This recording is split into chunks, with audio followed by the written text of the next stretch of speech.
우리 서로 인사합니다. 샬롬, 샬롬. 오늘 비가 참 몹시 내려요. 같이 비 오는 날은 우리가 은혜 받고 또 예수님 만나고 단비가 이 땅에 내린 것처럼 성령의 단비가 여러분과 저에게 충만히 임할 것을 믿으시기 바랍니다.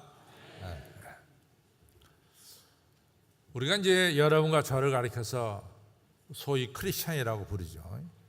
근데 이제 이 크리스찬이라는 이름이 언제부터 불려졌냐면은 사도행전에 보면은 수리아 안디옥에서 우리를 크리스찬이라고 불리기 시작했습니다. 수리아 안디옥은 시리아 안디옥입니다. 이같이 크리스찬이라고 부릴 때 그 크리스찬의 뉘앙스, 그때는 어떤 의미로 크리스찬이라고 불렸냐면은 조금 깔보는 의미로 불렸어요. 그래서 우리가 예수님 믿는 여러분과 저를 세상 사람들이 조금 깔볼 때 하는 얘기가 뭐냐면 저 예수쟁이들 이렇게 부르잖아요. 저 예수쟁이들. 그러니까 이 처음에 크리스찬이라고 부릴 때는 이 크리스찬의 뉘앙스는 예수쟁이들이에요. 좀 깔보는 이런 말로 불렀죠. 근데 아시다시피 세월이 흐르면서 이 크리스찬은 이 깔보는 이름이 아니라 이제는 존경받는 이름으로 바뀌었어요. 예를 들자면은 십자가가 아주 극심한 이 처형의 방법이 바로 십자가인데 나중에는 그 십자가가 변해서 왕의 왕관 위에 십자가가 새겨지게 됐죠. 이처럼 크리스찬도 처음에는 깔보임을 당하는 이름이었지만 나중에는 이같이 존경받는 이름이 되었다. 그럼 이 크리스찬이란 뭐냐? 크리스찬은 우리가 말하는 대로 예수를 나의 구세주로 믿고 그리고 예수님을 믿고 섬기는 사람들, 이것이 크리스찬의 정의가 되겠습니다. 예수님을 나의 구세주로 믿고 예수님을 따르는 사람들이 바로 크리스찬입니다. 그러면 이러한 크리스찬들이 가지고 있는 이러한 소망은 뭘까? 지난 월요일 날 그 CBMC라고 있습니다. 이 CBMC는 뭐냐면은 이 크리스찬들이 예수 믿는 사람들, 비즈니스하는 예수 믿는 사람들이 자기네 그 사업 현장에서 이 하나님 나라를 세우겠다 이런 취지를 가지고 만든 것이 소위 말해서 CBMC인데 CBMC가 1년에 한 번씩 전국에 한 286개의 지회가 있는데 이 지회가 한 번 모여서 2박 3일 동안 소위 말해서 한국 대회를 갔습니다. 그때는 이제 뭐 미국서도 오고 일본서도 오고 유럽서도 오고 이렇게 이제 세계에서 와서 한 3,000명 내지 4,000명이 모여서 이 대회를 갔는데 지난 월요일 날 대회가 어디서 열렸냐면 여러분과 제가 이 논산소 훈련 받을 때 그 논산 훈련소에 있는 연무대에서 열렸습니다. 저도 이제 1974년에 입대했기 때문에 이번 월요일 날 갔을 때는 43년 만에 논산의 훈련소로 다시 한번 들어가게 됐습니다. 근데 이제 그 개회 예배에 저보러 설교하라 그래서 제가 개회 예배 설교를 하게 됐습니다. 근데 이제 개회 예배 설교 전에 우리 교회 진영훈 장로님 또 김우웅 장로님이 이 합창단의 단원으로 일하는 코랄 카리스가 같이 설교 전에 찬양하게 됐어요. 근데 이게 이제 코랄 카리스의 멤버들이 어떤 멤버냐면은 다 장로님들이신데 제가 보기에는 60세 미만은 없는 것 같아요. 다 60세 이상 되신 분 같아요. 70 물론이죠. 70은 좀 젊은 거 아닌가 나 그런 생각이 드는데 80대도 있지 않나 이런 생각이 드는데 이 연세 드신 장로님들이 모여서 한 3곡을 찬양했는데 그 중에 이제 찬양한 것 중에 하나가 뭐냐면 고생과 수고가 다 끝난 뒤 광명한 천국에서 편히쉴 때 거기서 주 얼굴 배울 때 이것이 지극히 큰 내 영광일세, 영광일세, 영광일세. 이 찬양이 바로 찬송가 289장에 나온 찬양입니다. 그래서 여러분들이 찬송가가 289, 290, 291, 292, 293 이렇게 나갈 때는 그 찬송가는 뭐냐면 다 장례식 때 부르는 찬송가예요. 그래서 장례식 때는 항상 289서부터 290 한 3, 4까지 장례 찬양 찬송가입니다. 세상적으로 말하면 장송곡이죠. 죽을 때 부르는 거니까. 그런데 장로님들이 제가 보기에는 40-50명 되시는 분인데 얼마나 이 웃는 얼굴로 또 감사한 얼굴로 영광일세 영광일세 하면서 찬송가를 부르는데요, 제가 참 감동을 받았습니다. 그렇다, 우리 크리스찬들의 이 소망 중에 하나는 예수 그리스도와 함께 죽고 예수 그리스도와 살아서 우리 썩을 몸이 썩지 않을 몸으로, 약한 몸이 강한 몸으로, 죽을 몸이 영광이 사는 몸으로 바뀌었어. 이 영광이 가득 찬 하나님 나라에서 주님과 함께 살아가는 것이 바로 크리스찬의 소망이다 라고 하는 사실입니다. 그래서 베드로전서 1장 3절로부터 5절에 베드로가 이런 말합니다. 긍휼이 많으신 우리 하나님께서 우리 예수님을 죽은 자 가운데서 다시 살리셔서 이처럼 우리들로 하여금 거듭난 신앙, 우리가 주 안에서 새롭게 되는 거듭난 신앙을 주셨고, 우리에게 산 소망, 영원히 사는 산 소망을 주셨고, 썩지 않고 더럽지 않고 쇠하지 아니하는 하늘나라 기업을 주셨다, 이렇게 말씀하고 있습니다. 그렇습니다. 여러분과 저의 이 소망 중에 하나는 우리가 이 나그네 인생을 끝나서 이 광명한 천국에 올라서 우리 주님과 함께 사는 것이 우리의 영광이고 지극히 큰 우리의 영광임을 우리는 고백하면서 오늘도 살아가고 있습니다. 여러분, 세상에서는 다 죽음하면 두렵고 떨리게 생각하지만은 예수 믿는 여러분과 저는 죽음하면 그렇게 두렵고 떨리는 게 아니에요. 죽음 넘어 예수님과 함께 영원히 사는 산 소망을 품고 우리는 살아가고 있기 때문에 그렇습니다. 그러면서 우리가 동시에 우리가 이제 소망이 있는데, 그 소망은 뭔가 하면은 육신을 입고 이 땅을 사는 동안 오늘 우리가 읽은 에베소서 2장 10절의 말씀처럼 여러분과 저는 선한 일을 하기 위해서 지음받았습니다. 그래서 여러분과 저는 이 하나님께서 여러분과 저를 지으셨는데 왜 지으셨느냐? 선한 일, 하나님의 선한 일을 하게 하기 위해서 여러분과 저를 지으셨다라고 하는 사실입니다. 하나님은 여러분과 저를 이 땅에 보내실 때 무작정, 무작위로 보낸 건 절대로 아닙니다. 창세기 1장 17절에 성경 말씀 그대로 하나님이 하나님의 형상대로 여러분과 저를 창조했다. 여기서 하나님의 형상은 뭐냐? 하나님이 여러분과 저를 하여금 이 땅에서 선한 일 하도록 하나님께서 계획을 세우시고 이 땅에 보내셨다라고 하는 사실입니다. 저는 여러분들이 이 사실을 좀 꼭 믿었으면 좋겠어요.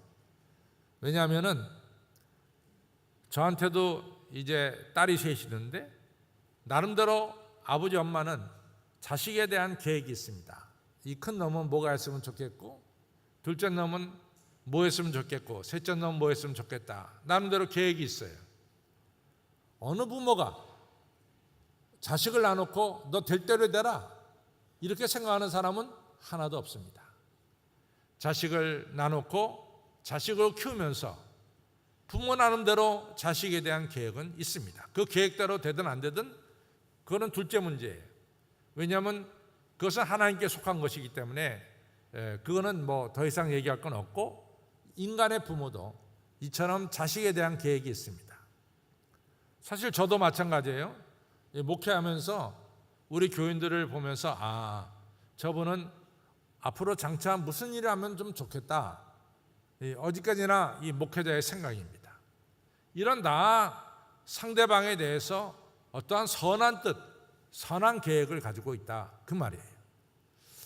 성경에 나오는 인물들은 다 이렇게같이 하나님의 선하신 계획을 우리가 분명히 볼 수가 있습니다. 예를 들자면은 우리가 아브라함을 보자, 그 말이에요. 아브라함을 창세기 12장 1절에서 부를 때 하나님이 아브라함에 대한 하나님의 계획을 말씀하셨어요. 그 계획이 뭡니까? 그 당시 아브라함의 나이가 75세인데 자식이 한 명도 없었어요.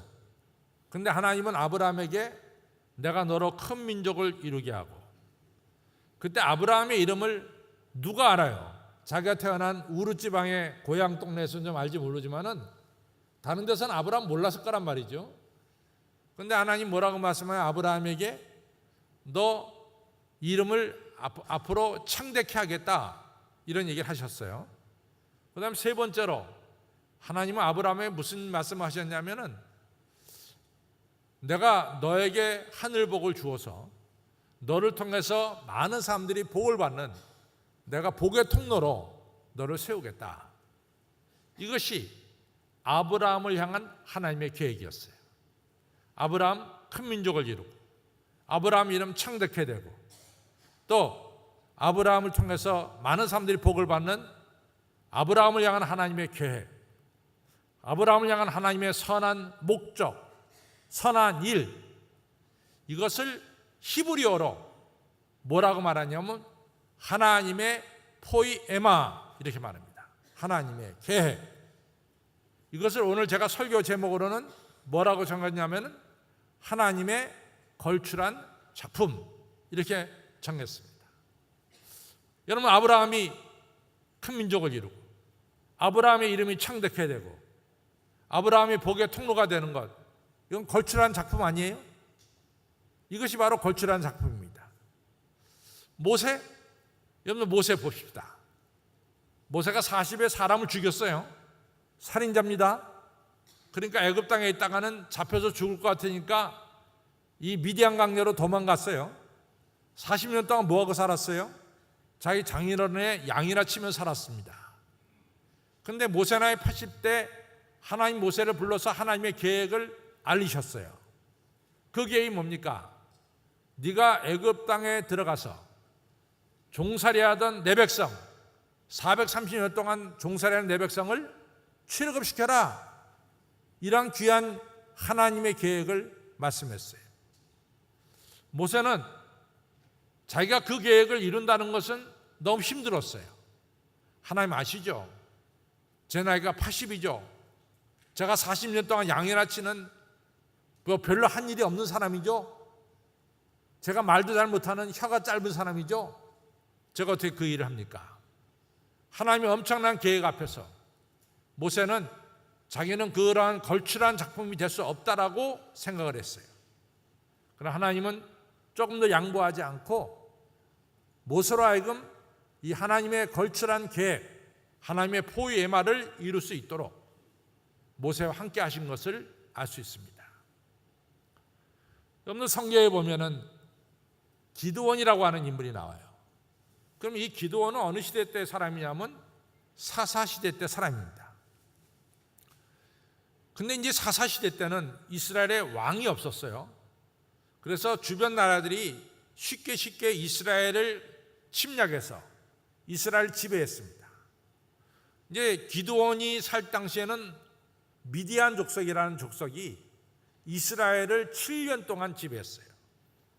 근데 이 지배했다는 것은 미디안 군대가 항상 와서 이스라엘 백성들을 이 홍나하라 판나하라 이렇게 명령한 것이 아니라 그 당시 지배했다는 것은 뭐냐면 이스라엘 사람들이 봄에 씨를 뿌리고 여름에 김을 메고 가을에 추수를 거둘 때 이 추수거리 할 때 이 미디안 족속들이 벌떼같이 나타나서 이스라엘 사람들이 추수한 것을 모조리 다 빼앗아 갔어요. 그토록 열심히 농사 지었는데 추수물을 다 뺏어간단 말이죠. 그것이 한 해, 그것이 두 해, 그것이 7회가 계속됐어요. 여러분, 성경에 보면서 아말렉도 많이 나오고 미디안도 많이 나오고 이게 도적대들입니다. 남의 거 뺏어가는 도적대들이 아말렉이고 미디안이에요. 그러니까 이스라엘 사람들이 너무 허탈한 거야. 열심히 농사여서 가을에 다 뺏기니까 너무 허탈한 거야. 그러나 먹고 살아야 되잖아요. 그러니까 이제 농사를 열심히 지을 마음도 없어요. 저놈은 다 뺏어가니까. 그러니까 조금 짓습니다. 자기네 식구 겨우 풀칠할 정도로 짓습니다. 그런데 이것도 빼앗기면 겁이 나니까 이 기드온이 큰 포도즙 틀에 들어가서 숨어가지고 추수한 것 조금 가지고 이 추수를 한 거예요. 거둔 거 가지고. 그때 느닷없이 하나님의 사자가 나타나더니 큰 용사야 이렇게 기드온을 부르는 거예요. 기드온이 보면 몰라요. 제가 왜 큰 용사입니까? 보면 모릅니까? 나 겁장이지. 제가 지금 미디안 사람 눈에 띌까 봐 겁이 나서 포도주 틀에서 이 조그만 거 출수하는 거 보면 모릅니까? 근데 여호와의 사자는 기드온에게 계속 말하기를 큰 용사야 이렇게 부르는 거예요. 그러니까 기드온이 그 말씀이 어떻게 말이 됩니까? 우리 집안이 므낫세 지파에 속했는데 우리 집이 므낫세 지파에서 가장 작습니다. 그리고 우리 집에서 막내가 접니다. 가장 작은 저한테 무슨 큰 용사라고 부릅니까? 근데 여호와의 사자는 계속해서 큰 용사라고 부르는 거예요. 하나님의 포위에 맞죠.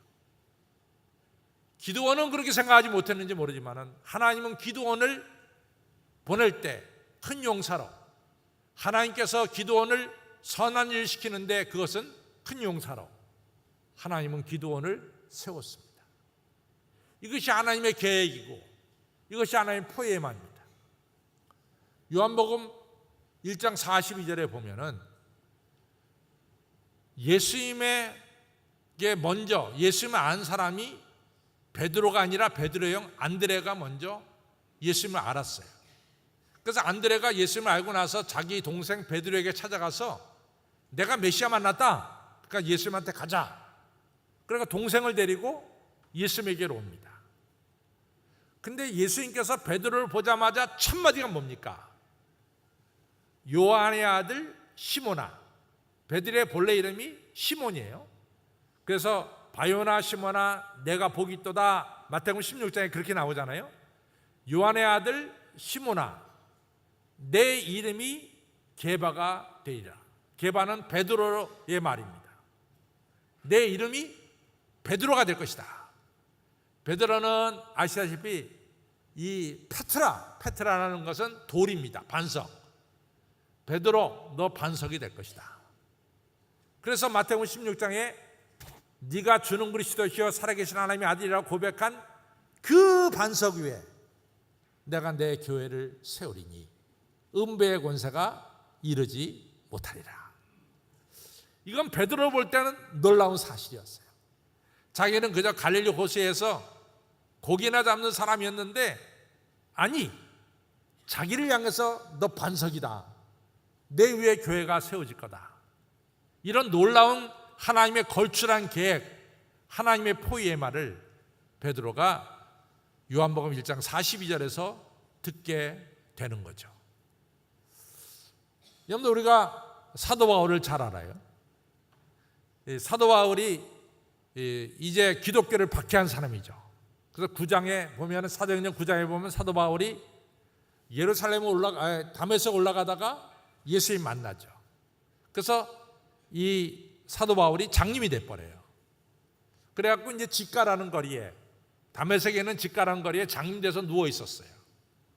그때 예수님이 아나니아라고 하는 다메섹에서 예수님 잘 믿는 아나니아라고 하는 선지자를 찾아가서 야 아나니아야 직가에 가보면은 이 사울이라고 하는 사람이 장님되어 누워 있는데 네가 가서 안수하고 기도해라. 그때 아나니아가 뭐라고 대답합니까? 예수님 모르세요. 저 사람이 예루살렘에 있을 때 기독교를 박해한 사람입니다.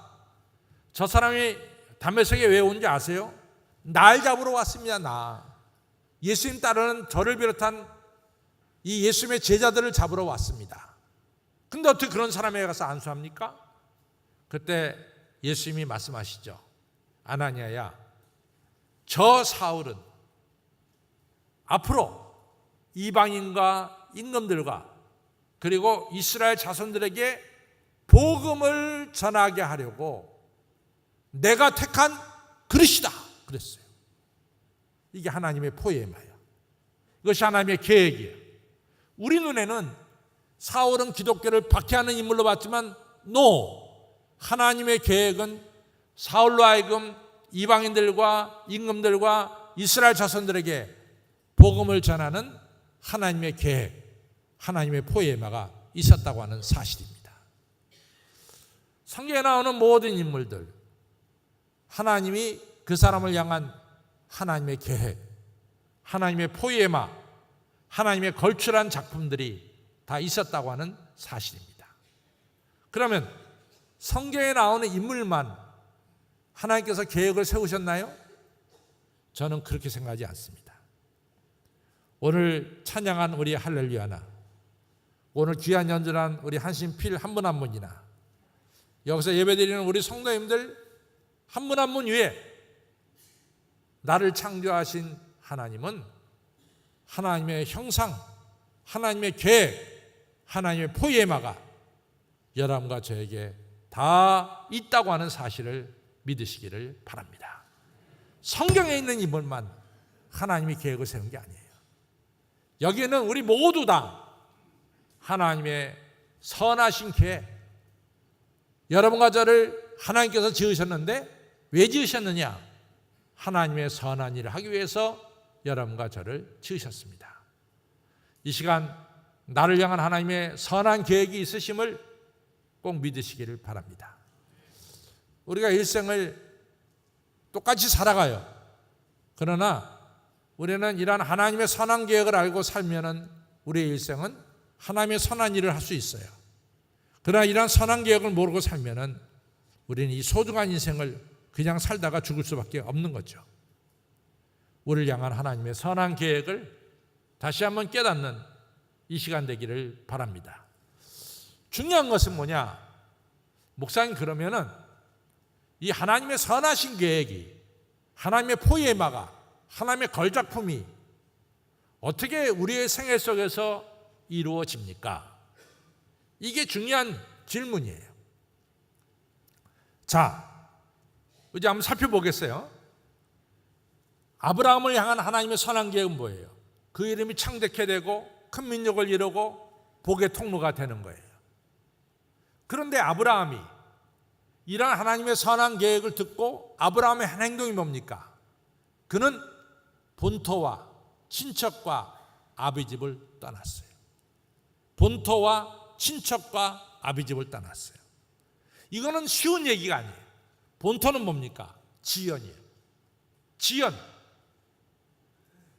그 다음에 친척은 뭡니까? 혈연이에요. 혈연. 그 다음에 아버지의 집을 떠났다. 아버지가 아브라함에게 물려줄 유산을 포기하고 떠났다는 거예요. 지금도 그렇지만 그 옛날에 지연과 혈연과 아버지 유산이 우리 인생의 큰 자본입니다. 큰 자본입니다. 지금은 저를 갖다가 강용규 목사라고 부르지만 제가 자라날 때는 저희 아버님 성함이 강기석인데 강기석 선생님의 둘째 아들로 통했어요. 제 이름이 없어요. 여러분들 다 똑같아. 여러분들 어렸을 때 여러분들 이름 부릅니까? 아, 제 아무집 큰아들이야? 그 집의 큰아들로 통했다고. 바로 이러한 때 아브라함이 이런 거 다 버렸어. 자기를 지탱해 줄 혈연과 지연과 아버지 유산을 버리고, 그리고 철저하게 자기 자신을 하나님 손에 내어 맡기면서 나아갔습니다. 그것이 바로 아브라함이 그 큰 민족을 이루고 이름이 창대케 되고 복의 통로가 되는 요인이 된 거죠. 모세도 마찬가지예요. 모세가 애굽에 들어가기를 꺼려했어요. 왜 꺼려한 줄 아세요? 모세가 40년에 사람 죽였잖아, 애굽 군인을. 자기를 가면 죽이려고 들 겁니다. 하나님 모세에게 가라 그랬어요. 모세가 지팡이 하나 들고 애굽 땅에 들어갔다는 것은 오늘 찬송가 431장 부른 것처럼 내 주여 뜻대로 행하시옵소서, 살든지 죽든지 주 뜻대로 하옵소서, 자기 자신을 내어 맡긴 거예요. 기드온도 마찬가지죠. 기드온이 미디안과 싸우려고 미디안과 싸울 사람들 나오시오 그러니까 무려 이스라엘 백성들 중에 32,000명이 모였어요. 하나님 뭐라 그럽니까? 32,000명 너무 많아. 너무 많아. 보내. 그래서 22,000명이 되돌아갔어요. 10,000명 남았어요. 10,000명하고 13만 2,000명하고 싸워야 되는 거야. 13대 1이지. 상대도 안 되지. 그런데 하나님이 기드온에게 뭐라고 말해요? 10,000명 놈만 다 보내라. 다 보내고 몇 명 남았습니까? 300명 남았다고. 하나님 말씀하셨어요. 내가 왜 이 많은 병사를 보내라고 한지 아냐? 네가 이 병사를 의지할까 봐 그런 거야. 전쟁을 할 때 네가 이 군대를 의지할까 봐 그런 거야. 300명 칼 들었습니까? 창 들었습니까? 칼과 창 아무것도 안 들었어요. 이 항아리 하나 들고 횃불 하나 들고 그리고 미디안과 싸운 거예요. 그것은 무슨 얘기하느냐? 기드온도 전적으로 자기 자신을 하나님께 내어 맡겼다는 사실이에요. 베드로 마찬가지지. 그물과 배를 버려두고 예수님 따랐어요. 마태복음 19장에 우리가 모든 것을 버려두고 주님을 따르지 않았습니까? 전적으로 자기 자신을 주님께 맡겼죠.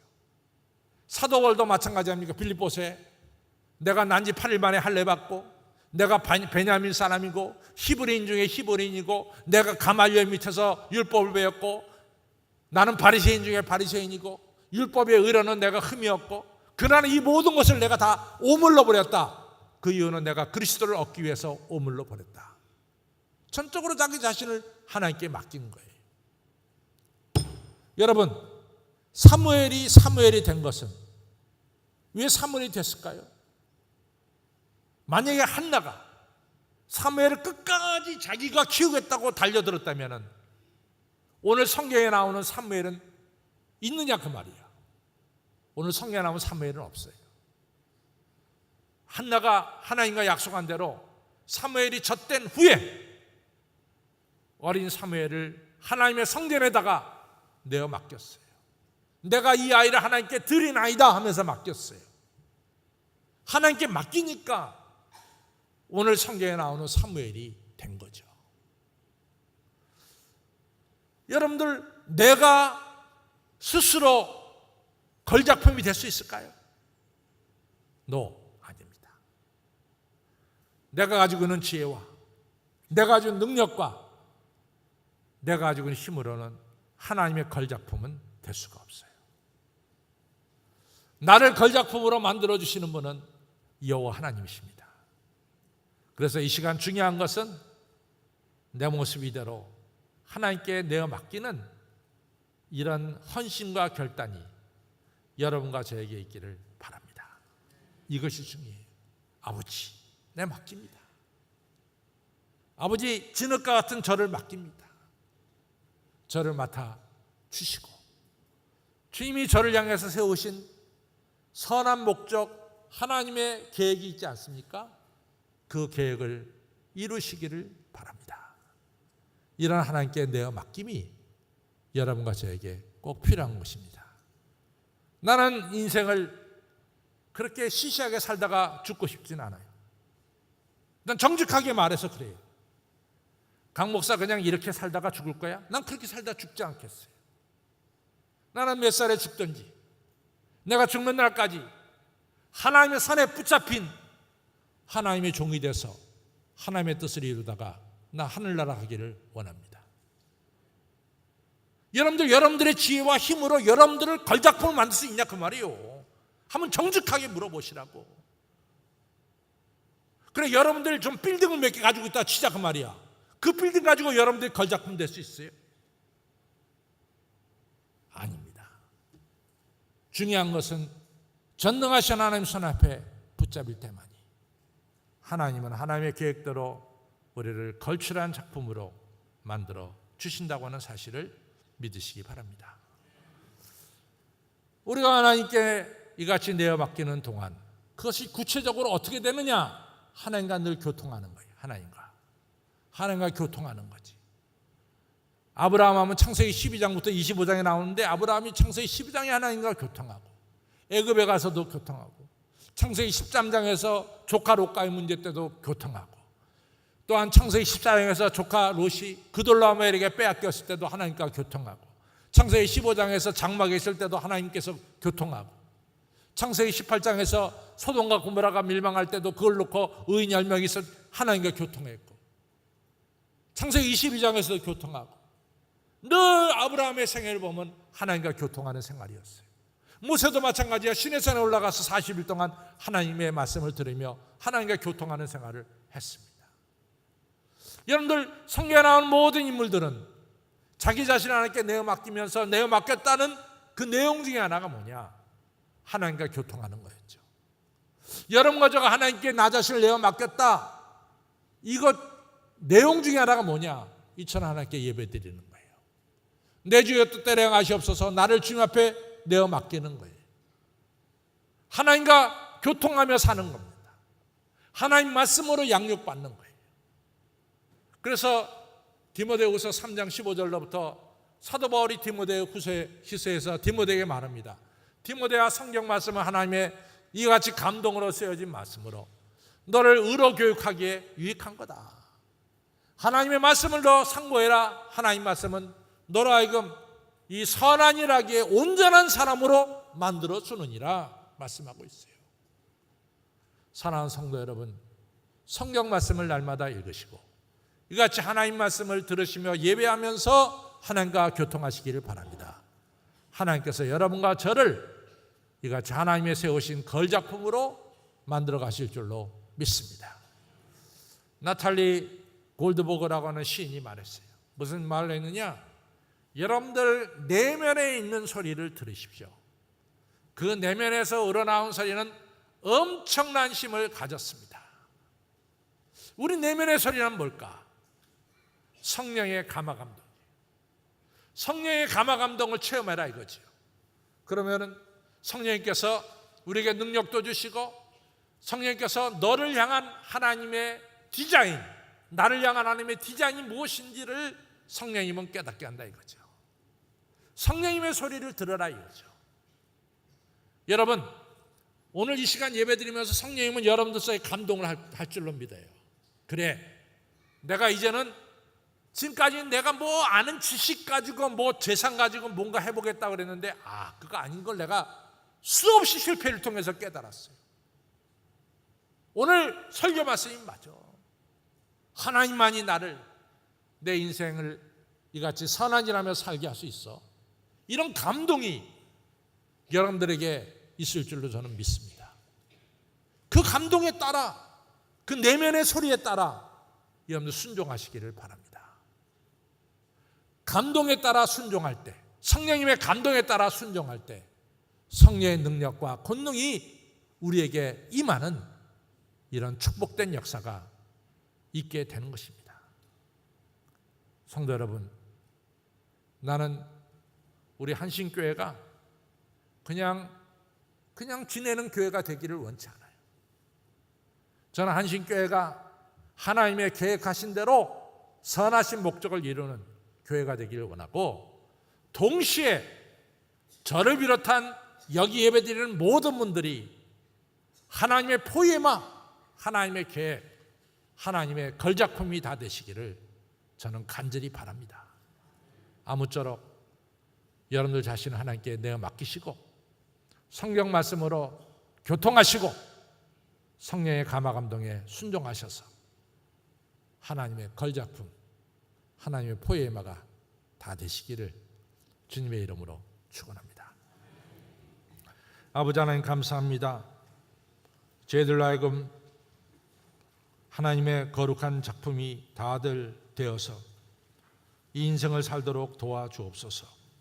하나님이 저희들을 이 땅에 보내실 때 무작위로 보낸 것도 아니고 아무런 개념이 없이 보내신 것도 아니고 하나님은 우리를 지으실 때 선하신 일을 하도록 선한 목적을 가지고 우리를 지으셨고 이 땅에 보내셨습니다. 아브라함이 하나님의 선한 계획을 깨닫고 자기 자신을 내어 맡겼듯이, 모세도 맡겼듯이, 베드로도 맡겼듯이 오늘 우리 자신도 하나님의 선하신 계획이 우리 안에 이루어지도록 진흙덩어리와 같은 우리를 내 주의 손 앞에 내어 맡겨서 우리 주님 빚어주시는 걸작품이 다들 되도록 머리 숙인 성도님들을 축복하여 주시옵소서. 말씀을 통해 교통하며 성령의 감동에 순종해서 우리의 일생이 하나님께 영광 돌리는 선한 일을 행하는 아버지 하나님의 걸작품들이, 걸출한 작품들이 다 되게 하여 주시옵소서. 예수님의 이름으로 감사하며 간절히 기도를 싸움나이다. 아멘.